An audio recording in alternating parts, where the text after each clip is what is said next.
Each candidate will get a minute to respond to the questions, and they will have closing speeches at the end of 2 minutes, and then we'll close the event at approximately 8 o'clock. So again, I'd like to thank you all for attending. Please do enjoy yourselves today. Thank you. So in terms of the running order, we'll be running in alphabetical order based on the first names, and then I'll try to mix them up throughout the proceedings of the night, inshallah. So if I can begin, is Khalid online? Yeah. So if we can begin, so we're going to start with the opening speeches, and if Khalid Mahmood from the Green Party, if you want to start with the opening speech, when you start, I will start the stopwatch, and then I'll let you know when there's 15 seconds remaining of your time. And so Khalid, over to you. Very much. Can you hear me okay? Yeah. Perfect. Can I begin by thanking yourself, the chair, organizing this hustings, and it's really great to see Bradford West live again. And my name is Khalid Mahmood. I am a Green Party candidate for Bradford West, and just wanted to share that I have been a candidate for Green Party. The presentation has took place. Sorry, Khalid. Basically, Khalid, I didn't stop you there. It's a time. It's known as a ghost town. So therefore, we right.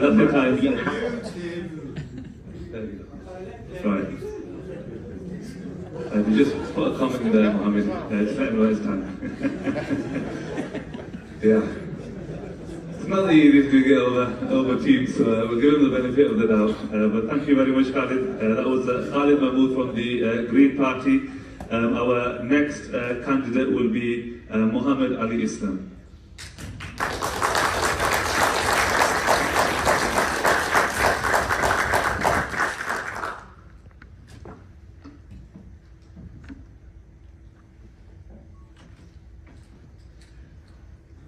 Bismillahirrahmanirrahim. Thank you all for giving me the opportunity to speak with you today.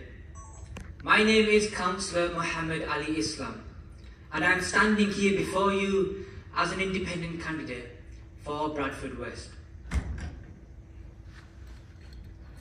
Bradford West is a community rich in its culture, rich in its history, rich in its diversity.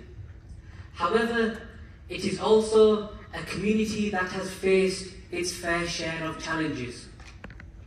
Economic hardships, underfunded public services, and a political system that often overlooks the voices of the constituents.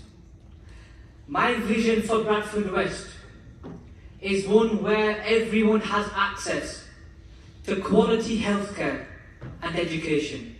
Our NHS is stretched thin, yes we know, and our schools need more support to ensure that our children receive the education that they deserve. I will hold people to account. I will advocate for increased funding to ensure we can meet the demands of our growing population. Economic regeneration is another key issue. Bradford West has tremendous potential that we cannot deny.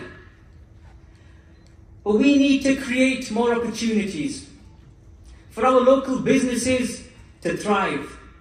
I will work tirelessly to attract investment, tirelessly to support small businesses and create job opportunities that benefit our local economy.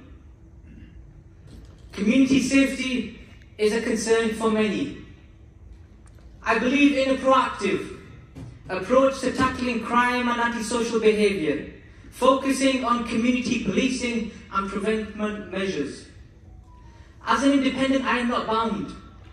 I am not told what to do. I am not told what to say. I can speak up openly I can challenge the status quo, and that is what we lack. Strong leadership that challenges the status quo. Strong independence that can say it how it is. With myself, that is what you get. I am committed to fostering a sense of unity and pride in our community. That pride that we no longer have, unfortunately. We need a representative who is approachable. We need a representative who is invested in the well-being of every resident. Now today you're going to hear from every candidate. You're going to hear from their viewpoints of what they believe will be best. But remember, we have had 9 years of Labour representation, and after 9 years we have seen incompetence, we have seen inadequateness, and we have seen failures. So it's up to you to make your choice.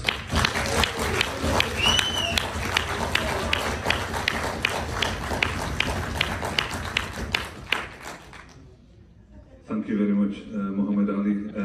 Our next candidate is Nad Shah.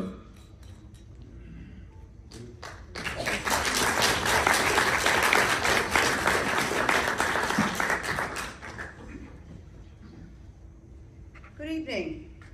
Lovely to be here. Thank you to Bradford College and Bradford University for hosting us.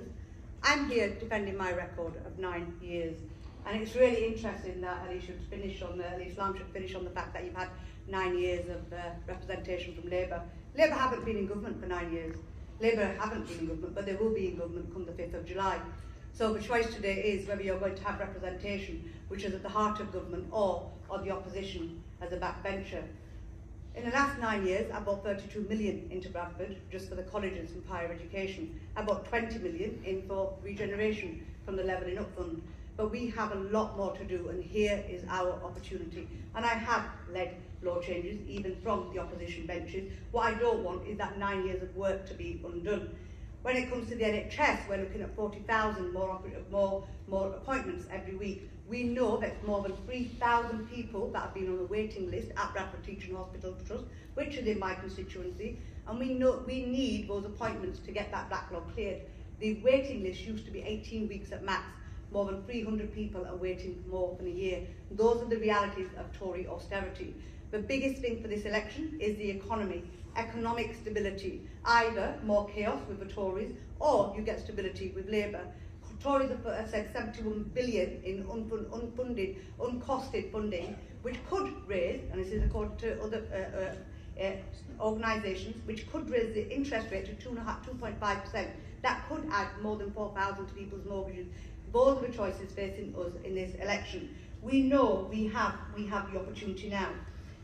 When it comes to Bradford West, there's no there's no poverty of aspiration. And you've had 14 years of Tories, 50% cuts in the council budget. That's where your youth service has gone, not the responsibility of a Labour government. But in Labour government, with a Labour government, we will be making those choices.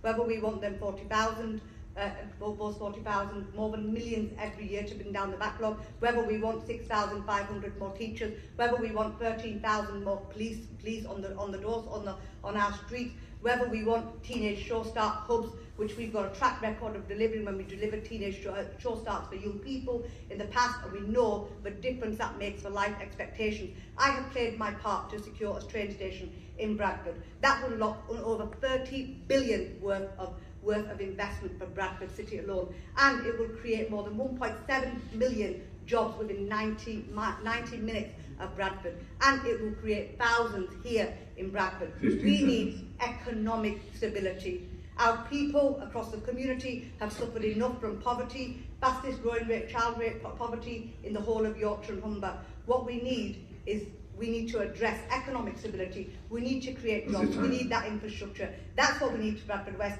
You've got a choice with a side voice or a voice in government.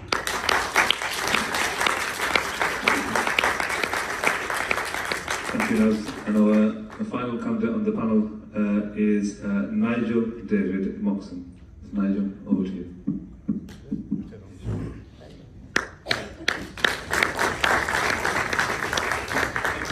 Hello? Oh, yes, you can hear me. Good. Thank you very much. Firstly, a massive thank you to Aleem and all the staff here at the University for putting this on, particularly when England's playing against Denmark. So thank you everyone for turning out as well tonight. And it's great to see such a big turnout, quite frankly, because people are interested in politics and they're interested in their futures. So firstly, whatever colour rosette you want to wear, thank you very much for coming. I genuinely mean that. So I'm not going to be here as any sort of apologist for what the Conservative government's done over the last 14 years. This is about looking to the future. So basically, at this election, you are going to have two choices up and down the country, and that is Labour or the Conservatives. Now, some people might say, we don't want more of the same, we want some change. Well, you need to be clear on what that change is. So that change potentially means that every person is going to have £2,000 extra on their taxes a year. That change is going to mean that, and Keir Starmer couldn't answer this one, your council tax is going to go up. People's council taxes are going to go up because they promised to not put up VAT, not put up income tax, but he could not promise other taxes. So, you know, just beware. And we've seen some of the schemes that are coming up, like the energy scheme. Great idea on paper, but I'll address the elephant in the room. I'm not from Bradford, so sorry. I'm from Mansfield, a small ex-mining town in North Nottinghamshire. And we're well aware in Nottinghamshire of what Labour brings to the party. In Nottingham, Labour tried this energy scheme, and it was called Robin Hood Energy. Okay? Everyone's laughing because they've heard about it. And it cost millions, 50-something million pounds that it cost. And it sent the council bankrupt. We can't afford to do that as a country, for that to be replicated across the country in the same way. So I'll leave it there. I won't bore you all with me waxing lyrical about anything else. I just want to leave you with those simple facts. A Labour government will cost you more.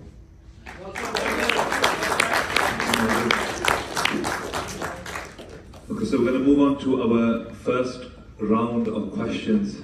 So these questions were taken from the Microsoft form that was on the ticket link. So we've got a number of key themes that we're going to cover. So the first key theme is employment opportunities. So this was the topic which those people who filled in the Microsoft form were mostly interested in.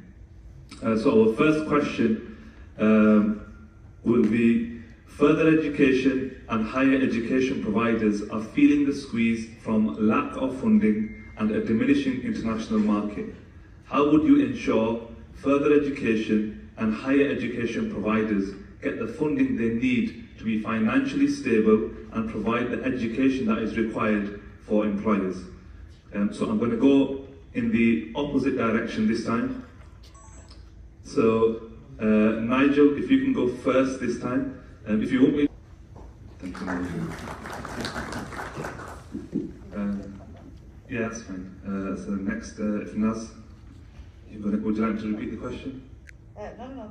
So I've worked with Bradford College to get 32 million in because it was inadequate services, and the challenge was that the Tory government were, if you were inadequate, you can't get the funding. So we had to do a lot of work to bring that 32 million in. And in Bradford University, I met them just before the election was announced, and we have an issue, we have real challenges with bringing a lot of income in, especially on international students.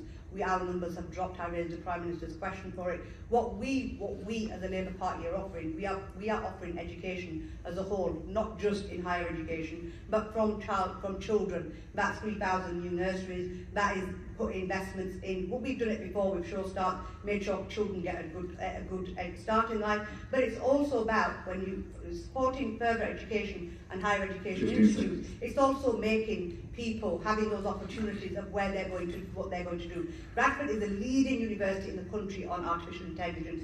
We will create technical colleges of excellence. We will support that investment. As the youngest city in Bradford, Bradford deserves the best. Thank you, Naz. Next, Mohammed Ali.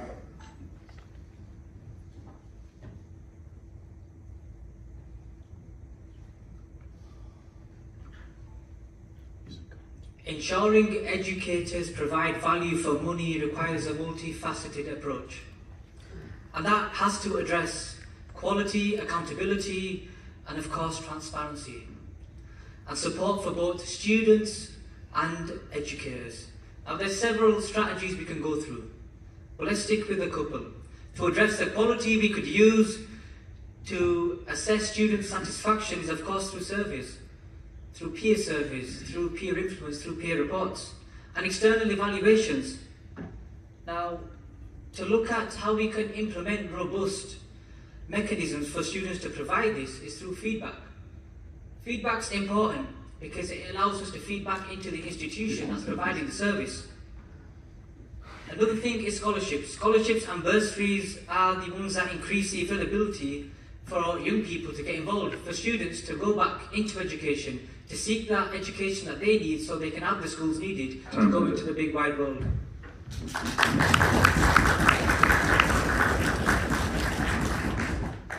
Thank you. And Khalid, if you would like to repeat the question, please do let me know. Yeah, no, that's absolutely fine. I think I understand the question. The question is, the education is for everyone, not just for the few. We believe the education system needs funding, and Green are planning to put 8 billion in, and part of that 8 billion needs to be 2 billion needs to go to teachers. Hey, we have a shortages of teachers, and the supply teaching is not working, and especially in Bradford we have seen those schools under special measures. Being the governor of a few schools, we know the supply teaching is not working, and that is a system where the governments are not. Changes to visa applications have affected recruitment, leading to multiple further education and higher education providers going through cost-cutting measures to stay afloat. How will you ensure that education providers are given adequate funding to provide high-quality education? And to begin with, if we start with yourself, Naz, this time. So, you should repeat the whole question because there's two parts to that one. Yes. So tuition fees no longer hold the same value. Visa perspective, there's two elements to that. One is that the threshold that has been raised for people. If you're a junior doctor in the UK, you're not, even after 6 years of studying, you're not going to be able to meet that threshold which is required for you to get a visa, for somebody to come over. The Tories have, when it comes to immigration, as the former Shadow Home Office Minister, I know the chaos that they've caused. Now, and I touched on this earlier, when I did meet the university before the election was called, one of the things that we committed to do was to raise this in Parliament, because in Bradford University the numbers have really dropped. We've dropped them by over 45% in terms of international students, and that was the representations we made to the Minister just before the election was called. I will continue to make those representations, because we can't have a half-funded education service for those coming from abroad or those that are here already, especially in places like Bradford West. Thank you, Naz. On second, if you want to go, Nigel, if you want to go next, please. Sure. Can you just repeat the... Sorry. No problem. It's a really long question. Yeah, it is. It was difficult to get everything into one thing, but yeah. So tuition fees no longer hold the same value. Changes to visa applications have affected recruitment, leading to multiple further education and higher education providers going through cost cuts. To try and get more funding. And next, if we can have Khalid. Sorry, Khalid, you're on mute. Sorry. Right. I think the education is a core fundamental thing for every child or every adult that is looking to enhance their career by educating, empowering them.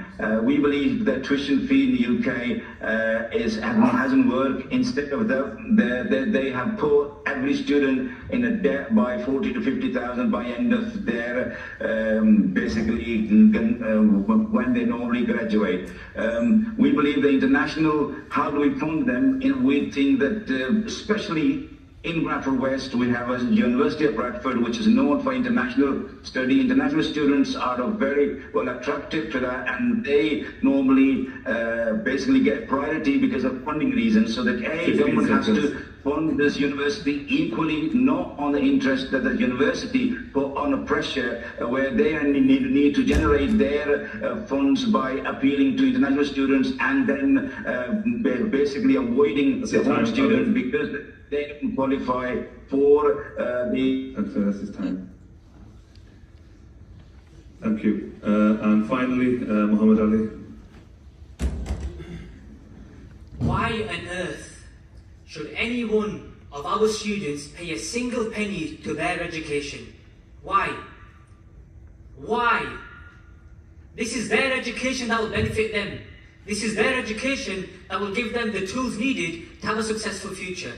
Now we all know the Labour candidate's leader pledged to abolish tuition fees. But then of course Master of U-turns turned the other way and scrapped that pledge. So we know not to vote for a party that does not want our young people's educations to succeed. Now if we're going to speak about practicality, let's talk about it. Let's benchmark. Let's benchmark and compare institutions against national and international benchmarks to identify areas for improvement. We should copy the model of Scotland. We should copy the model of Scotland that gives free education to all students. And we should do that.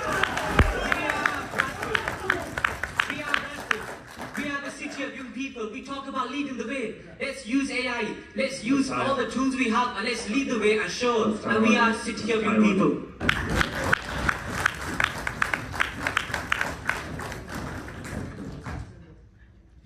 All right, the next question will be moving on to our next section. Will be surrounding the cost of living and the NHS.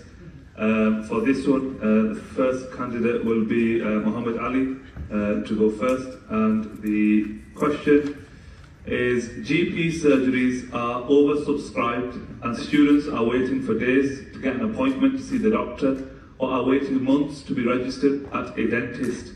What do you propose to do to reduce waiting times for surgeries and consultations? So what do you propose to do to reduce waiting times for surgeries and consultations? Everybody knows, of course, we need more GPs. We need more nurses, we need healthcare professionals, more workers. But most importantly, let's first retain the workers that we have, the GPs, the doctors that we have, because unfortunately they're all running off to private sectors. Why? Because the government refuses to fund the NHS, and we know, again, Sir Keir Starmer, he wants to open the doors to privatisation. Why? Questions we have to ask. And of course, we've got to also utilise other healthcare professionals, nurse practitioners and physician assistants. They can play a huge role in alleviating time and pressures from the NHS. But the question all goes back to funding. Where's the money going to come from? And the answer is simple. Stop funding foreign unjust wars and fund the NHS.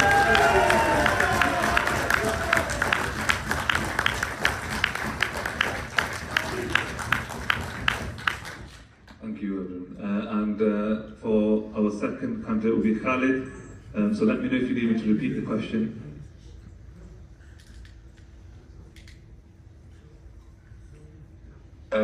Right. I think... can you hear me okay? Yeah, we can hear you. Yeah, sorry. Right. NHS is a core service that every person is relying on when we are not well, and this is a must, as a necessity. We believe the funding NHS is a must, and we cannot compromise it. So the national government has to put funding seriously. We know the Conservative are looking to privatise, the Labour are echoing or going on the same route where they already privatised a lot of services, outsourced them, and this is where the collaboration of GPs coming into a one base unit. They're oversubscribed by patients, and 15 seconds. That the appointment system is not working because they're working for private health insurance companies where they're putting value for money, and as a result the patients are suffering, and this is where the government is slowly trying to push patients go and seek chemistry. And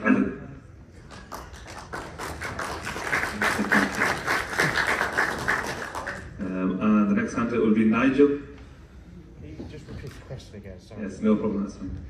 So GP surgeries are oversubscribed and students are waiting for days to get an appointment to see the doctor or are waiting months to be registered at a dentist. What do you propose to do to reduce waiting times for surgeries and consultations? So,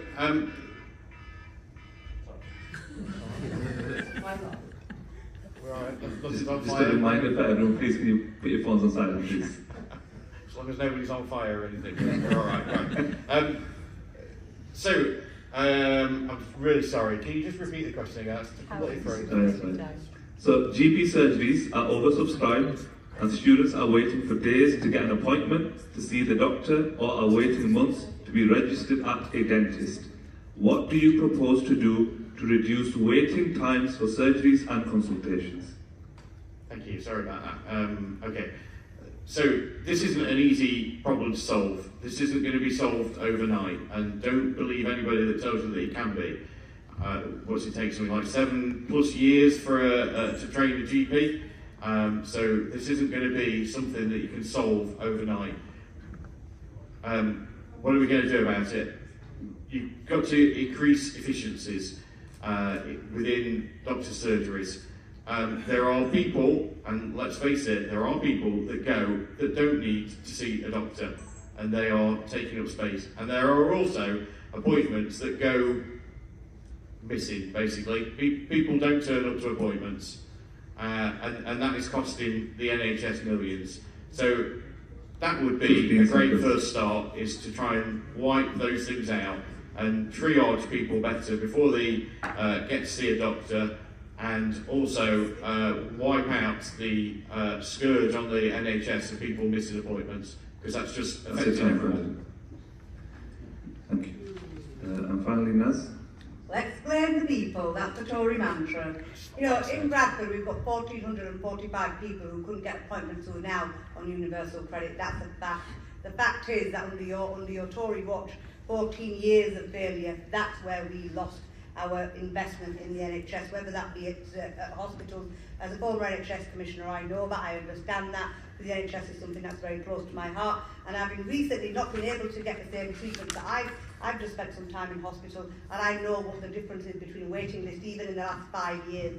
So the NHS is not on its knees, it is on its face, and that is because 14 years of austerity, 14 years of failure under the Tory watch, where we've never had strikes from teachers, we've never had strikes from junior doctors, we've never had this kind of appalling services, public services. We have that under the Tories. So on the 4th of July, we either vote for the same chaos or we vote for change, and we get those appointments that are only available by other people who provide them, and we make no apologies for that. Thank you.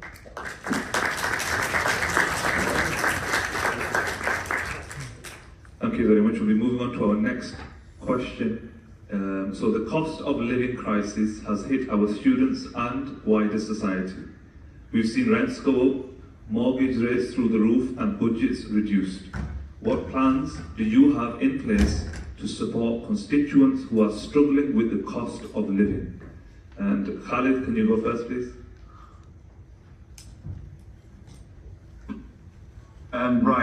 Poverty in Bradford is on the rise, and we believe that there's not enough opportunities, there's no job opportunities. We see our children graduating and they can reach out to miles and miles away for a job. However, in Bradford, the manufacturing, the business industry, and the job opportunities have been driven out, and the blame has been put on the central government cuts. And we only had this fear tactics where the Labour will blame the Tories, and the Tory will feel that it's not a Tory government in Bradford, why should we fund them? So what is the alternative? The alternative is we need a change, and we need a green, and we need basically to make sure that the economy of Bradford needs to be regenerated, and regeneration program in Bradford needs to be fully review, and then alternative has to go for our future generation. Thank you. And second candidate, Mohammed Ali.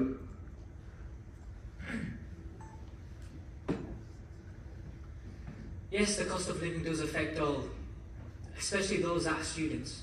And what we can do, practicality, is having a flexibility of a loan repayment plan, because we know that loans are such a burden. If there was some flexibility in that, that could ease the financial pressures. What we also know is that there's an opportunity for part-time employment, and that could be done through universities partnering up with businesses in the inner city centre and supporting them having a financial income. And we also know that there is no money, as they say, but we also know that billions are being lost. Billions are being lost through billionaires and millionaires not declaring their taxes, and the government is not doing anything about that. And the sad reality as well, this so-called opposition that we have encourages that. And that's why I hate the fact that these two-party politicians always go back and forth. He said, she said, he said. They make it about themselves and their parties. And when they do that, it's me and you that lose out. It's me and you that lose out. Their parties get in the way of the people that elected them. That's it, time.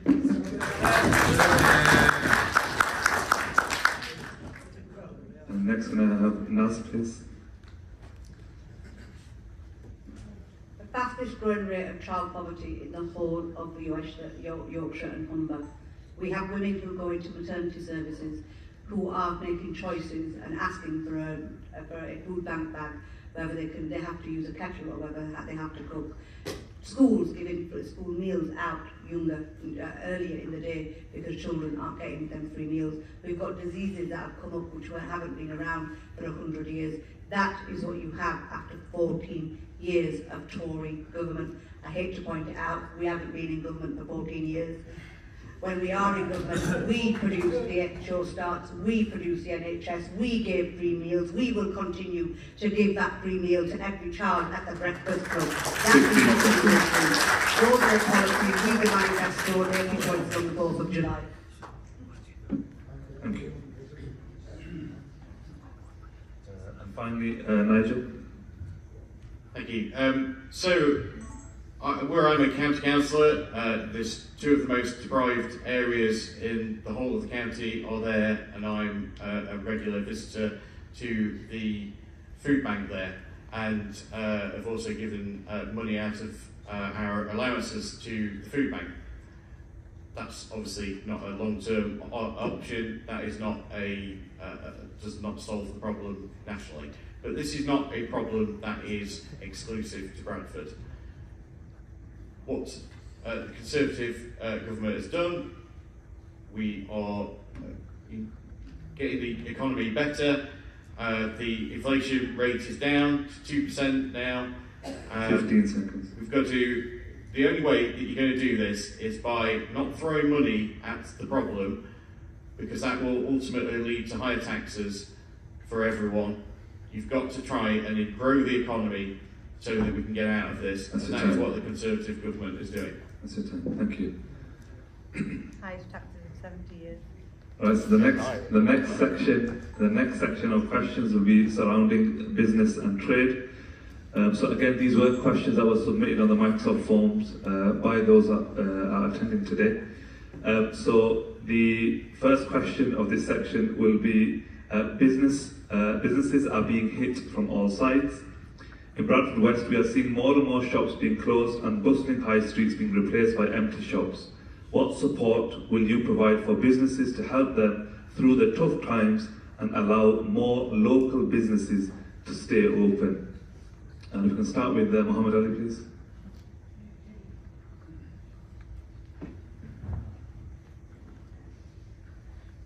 Go into city centre, what will you see?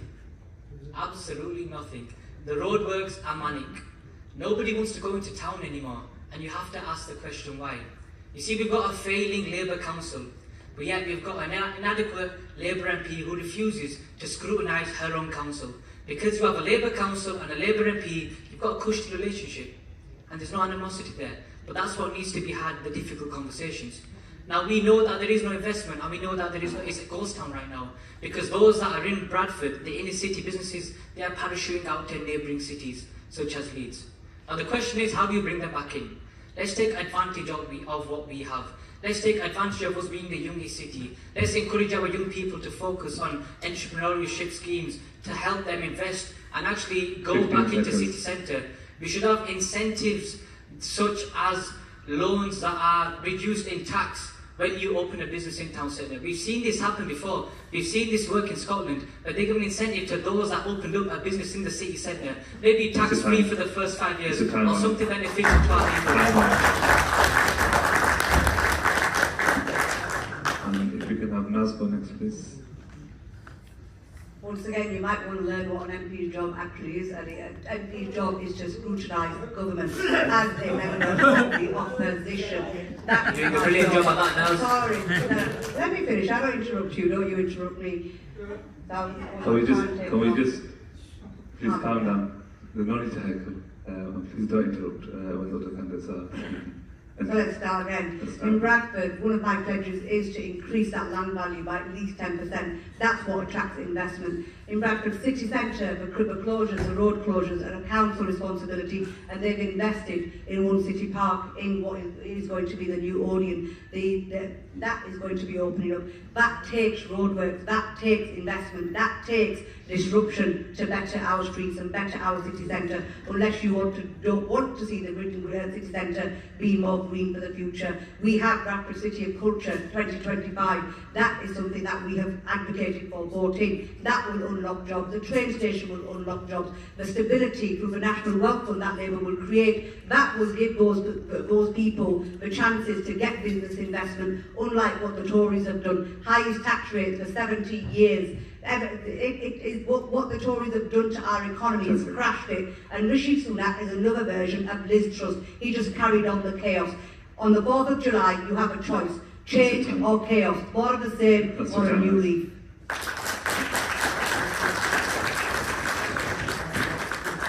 And Nigel, can we have you next, please? Thank you. Listen, much of what the question said is about the local government. They're the ones that control much of that, and that is a Labour council, quite frankly. And it's a Labour council. It's a Labour council that's got hardly any opposition to it. That is, in my view, very dangerous to have very little opposition, in whether it be a council or national government. And opposition is really important. Naz talks about keeping the government under scrutiny. That's clearly, it would appear, not the case in Bradford.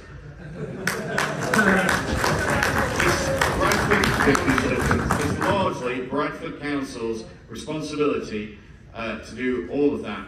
The MP can try and cajole ministers, get more money, try and encourage people to come to Bradford, but at the end of the day, that is Bradford Council's responsibility, as they are lacking.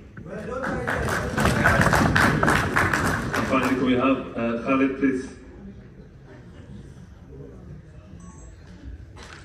Yeah, I think I will echo very much same. I blame the local Bradford Council for business regeneration, have failed to secure the businesses, and also every city, every country relies on SMEs and micro businesses. Bradford is known for SMEs and micro businesses. However, there is no business networking at all in Bradford. So how does a business connect with each other and business with each other? And major manufacturing incentives are being given by the regeneration program, but they still fail to bring any manufacturing company to Bradford to start the process and create jobs and employment. So we believe the Member of Parliament's job is to lobby and bring more funding in, and they have failed to bring networking events and connect businesses throughout the country, throughout the globe.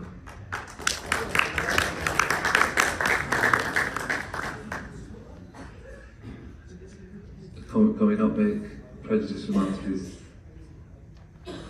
Thank you. Can I also say, whilst he's talking, there are people laughing at his stutter. Can you also... Yeah, that's what I was referring to, if you can. It's not very nice and it's quite childish. Yeah. I'm not accusing anybody, I'm just saying I'm not even looking in that direction. I agree. If we could just politely not make prejudice remarks, not make sniggers, and just maintain the peace, please, and respect the candidates. Thank you. Okay, so our next question. So industries seem to be leaving Bradford. Delays to infrastructure projects and promised projects not reaching fruition is making the city unattractive to large national and international companies. What will you do to turn this around? And if we can start with Nigel, please. Thank you. So, got to try and put Bradford back on the map for the right reasons. Got to bring in more investment. And as the MP, I would look to try and bring in more investment. Infrastructure projects are a problem up and down the country, and quite frankly, it wouldn't matter what government was in control. Infrastructure projects would no doubt go over budget and not be delivered on time. That's the cynical part of me. But what we need is better scrutiny. I come back to that again. We need to scrutinise these companies better that are doing these infrastructure projects. We need to scrutinise where the money's going to. And at the moment, we're just not getting that. We're not getting the scrutiny that it needs. We're not getting the pushes in the right direction to get these things done. Because they get done other places in the country, but here they're not getting done. 15 seconds. And they're not getting done because of the council, because the council's not pushing the infrastructure projects, because of the MPs, they're not pushing the infrastructure projects. That's what we need. We need more pushing, because sometimes we just need to nudge in the right direction. Thank you. Let's go. Khalid, if you can have your next, please.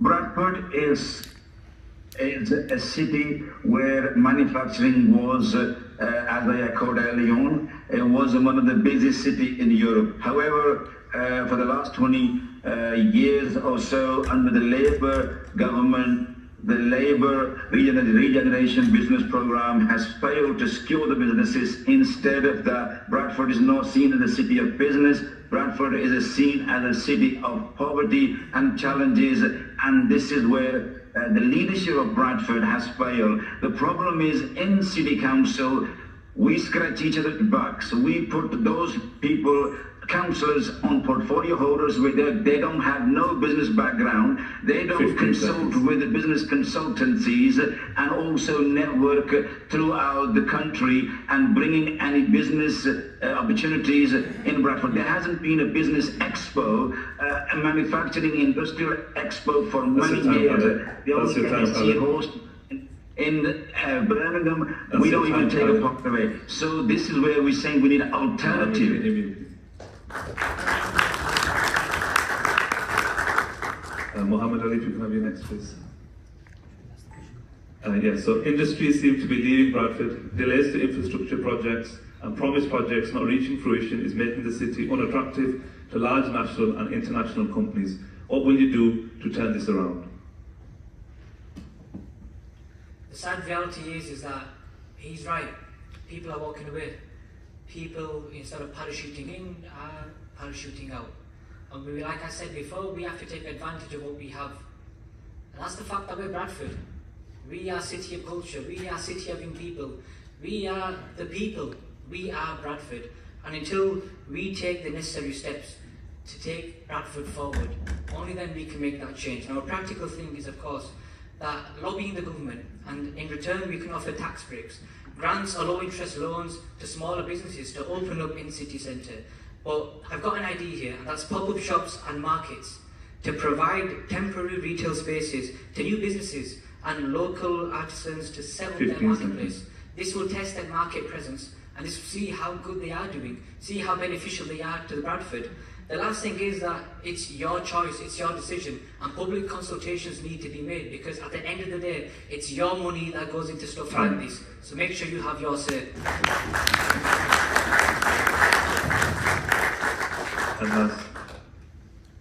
First of all, let's just take this back to being a parliamentary hustings, not a local council hustings, because I know both my colleagues here are councillors, not having been members of parliament. The truth is, for Bradford to unlock its development and its potential, we need that rail service. We need that transport infrastructure. Since we've had a West Yorkshire mayor who is a Labour mayor, we have taken buses into public control. That is what our pledges are. That is what gets the economy going. And the businesses, the infrastructure for the businesses comes from a government. That government, there's no shortage of lobbying on my part. I have worked with Bradford Breakthrough. I have taken all the heads of businesses, including universities, including the 250 100 companies, including every single senior partner in Bradford, to the House of Commons, not once, not twice, but 3 times, to get that infrastructure, to unlock those jobs, thousands of jobs, billions in our economy, to have that land value increase. That's what it takes. I'm at the heart of government. If we have a Labour government on the 5th of July, that's where you need to vote. Box number 8 on the 4th of July to get your voice in. Get your voice in the Labour government. That's what you need to do. Thank you very much. We're moving towards our final question of this evening, and then we will go towards our summation speeches by the candidates. Again, if I can just politely request to not make sniggers or snide remarks, and please do respect the attendees and the candidates. So, final question of this evening is that we've seen the horrific images coming out of the bloodshed in Palestine and Israel. Will we see peace in our lifetime? And to begin, if I can have Naz, please.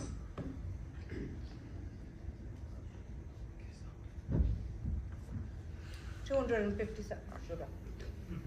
257 days, more than 35,000 killed. It's the 15th of November. I wasn't in the same space as my party. I struggled with my party. People had asked me the question, which is why I voted for the ceasefire on the 15th of November. Records don't lie. You can't hide. I'm from the people, for the people of Bradford. And when people emailed me, I didn't just respond because of those people, because this is something I've worked on a long time before I went into politics. People in this room know that. For every person who said to me, stand as an independent, people in this room included, if I had £1 for everyone, I'd have a lot of money. But independence puts you on the backbenches. An independent candidate is on the backbenches in opposition, not at the heart of government.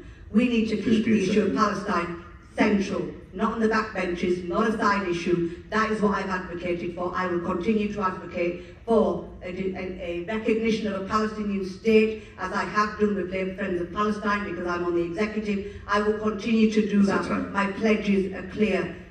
Educate yourself if you don't know.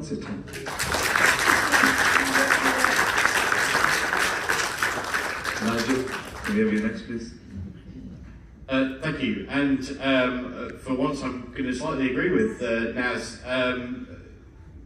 She's right in when she says that basically it's 2 choices. And if you go for an independent, they're going to be sat on the back benches potentially and not have a voice in this. So you need to make sure that you get a voice in this. Now, the original question was there going to be peace in our lifetime? Well, I sincerely hope so, and equally I hope that my life's long, but I hope it's not long before we have that peace in Palestine.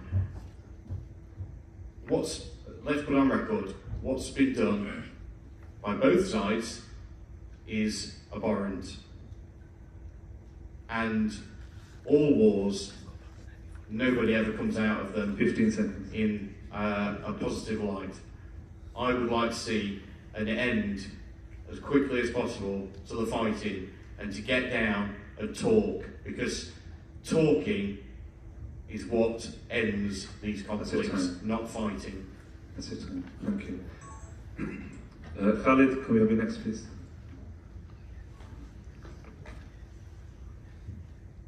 By Palestine or anywhere, any humanity violations are condemned, and we as a Labour, we as a Green, we believe that the wars are not the solution. We believe they create conflicts and create deaths, and also causes of poverty and also homelessness all around the world. So we believe that this government or any political party's leadership. Leader is the problem, parties are not the problem. No member of parliament or no Labour Party's MPs have spoken against their leader. Party is not the problem. The problem is the leader, where the leader thinks that we can stop the water and supply to those, and also play double standard in Ukraine and around the world. We see that in Kashmir, where he played.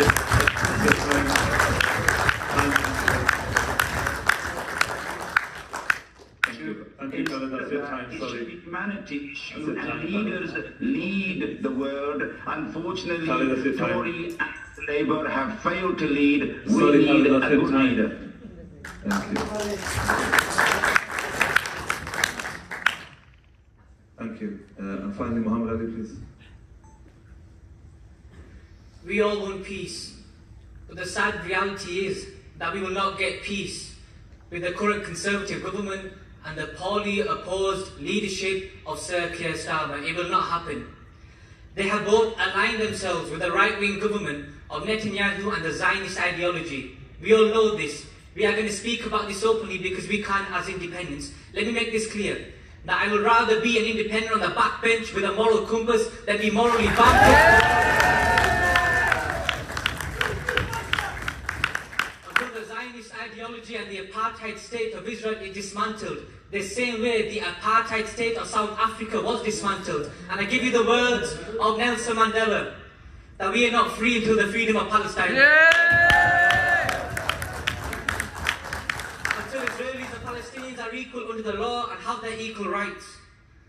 Not to mention the right of return, that all of those that were displaced have the absolute right of returning and living in those lands that was once theirs.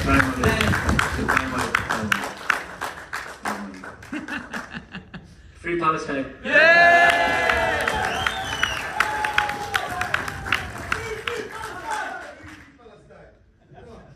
Okay, thank you, everyone. Okay, we're going to move towards our summation speeches by the candidates. And we've got 2 minutes. So each candidate will now have 2 minutes each for their summation speech. We will start with Nigel, if that's okay. Thank you very much. Firstly, I want to thank all the candidates that came today.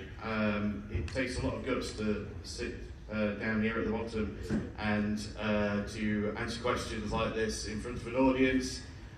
So a massive thank you to all the candidates.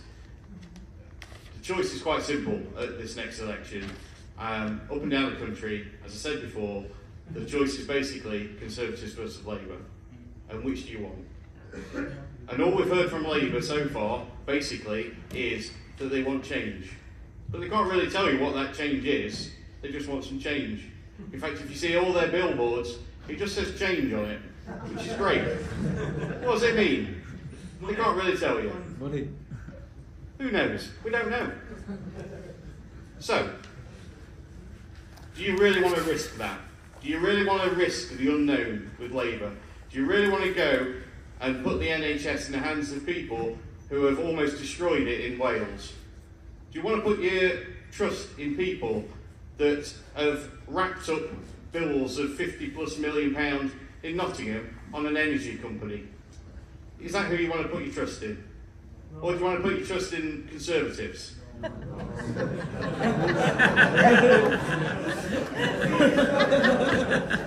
realise how that might sound.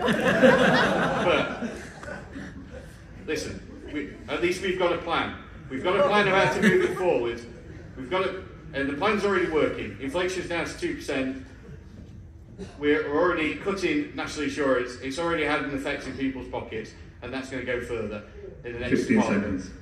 So, do you want to risk it against? Do you want to gamble on Labour and chuck all your money at Labour and hope for the best and hope that they don't put your taxes up, or do you want to stick with the same? Because that's your basic question. It's the time. Which do you want? Khalid, can we have you next, please? Say a 2-minute summation speech. Right. We have heard a lot of stuff on the questions, and I think that answers a lot of questions that we can say, where are we when it comes to Bradford? We believe the Bradford need alternative, and that alternative has to come through change of leadership, change of political representation. Sorry, I have a stammer, forgive me for that. Now, we need to stop doing personal politics.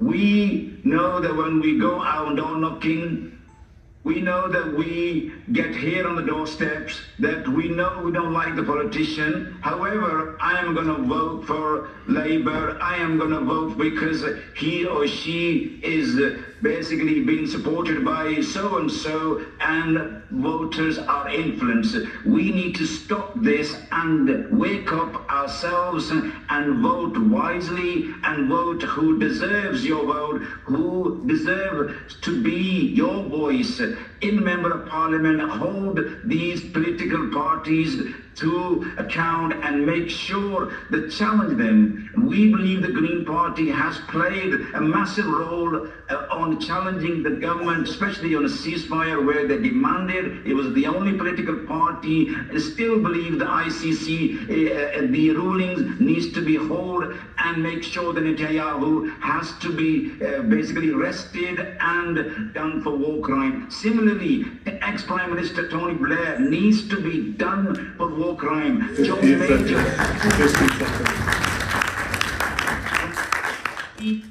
To stop funding wars and then levying those taxes onto the taxpayers. We cannot afford to pay that and then bring our children into questions where we believe that our children are going to pay the consequences by not having education.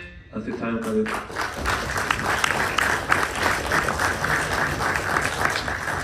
Muhammad Ali, can we have you next, please?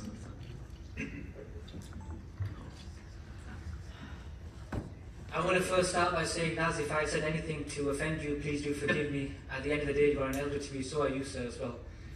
Over the hustings, we have heard from both parties, or all four parties, shall I say, and they've all expressed how they feel, and they have all expressed how they want to make change. I stand here today before you as a young man embedded in the community.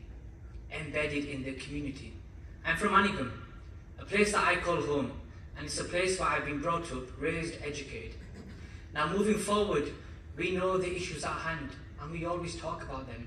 But the question goes to you in what do you want? Because I know you want a strong independent that can stand there in the chambers and say how it is.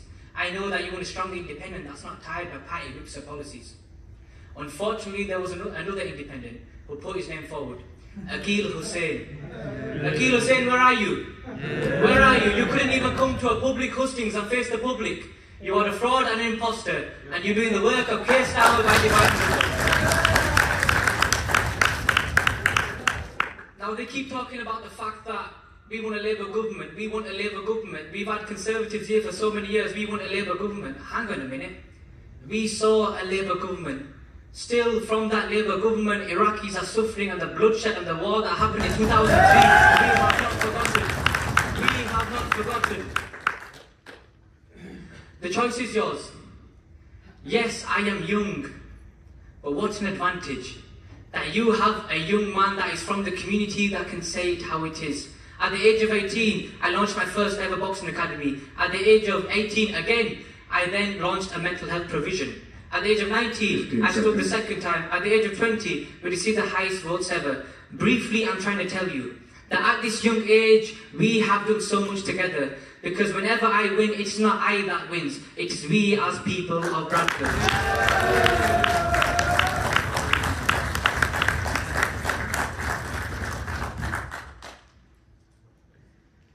Well, I'm glad it's not a competition about who's from Bradford, because I've got 30 years on you, born in this constituency, raised in this constituency, living in this constituency, so that's not the competition. If it's a competition of understanding where it's from the community, I've been homeless, I've experienced, you have more of an advantage over me, you actually have an education. I didn't, I left school at 12, I had a post-marriage at 15, I was campaigning for my mother to be released from prison. That's not the competition here. The competition is whether you are better off after 14 years of a Tory government. That's the question for the ballot box on the 4th of July. Whether you want change, whether you want an increase in your mortgage, whether you want somebody to be at the heart of government advocating for the Palestinian cause to get the recognition that it needs, because it needs a political solution, not to undo the 9 years of work that I have done, not to have a backbench voice, for somebody to be on the backbenches and talking about Palestine, and yet it's not in the mainstream government. That's not where it's going to be. Don't sideline the issue of Palestine. Do not dilute the issue of Palestine from the mainstream political parties. People can have their slogans, and I admire you as a young person. You have my full support going forward in terms of a politician. I want more people in Bradford to step up into politics. It's an absolute brilliant thing to see. But what we cannot do is dilute at the expense of the Palestinian people. And I would rather lose with a strong hand for the Palestinian people inside government rather than a weaker hand for the people of Palestine. That's the choice for the issue of Palestine. That is what I've done for the last 9 years. That is what I will continue to do. And I will advocate for those people that I have advocated for the 9 years. You cannot tell me that I haven't advocated. Every person, now you're a brilliant MP and a brilliant MP, we've got an issue with the party. I struggled with that party. Condemnation in the Oxford Dictionary is to disagree. I disagreed. I resigned my whip. Nobody holds me. Nobody holds me.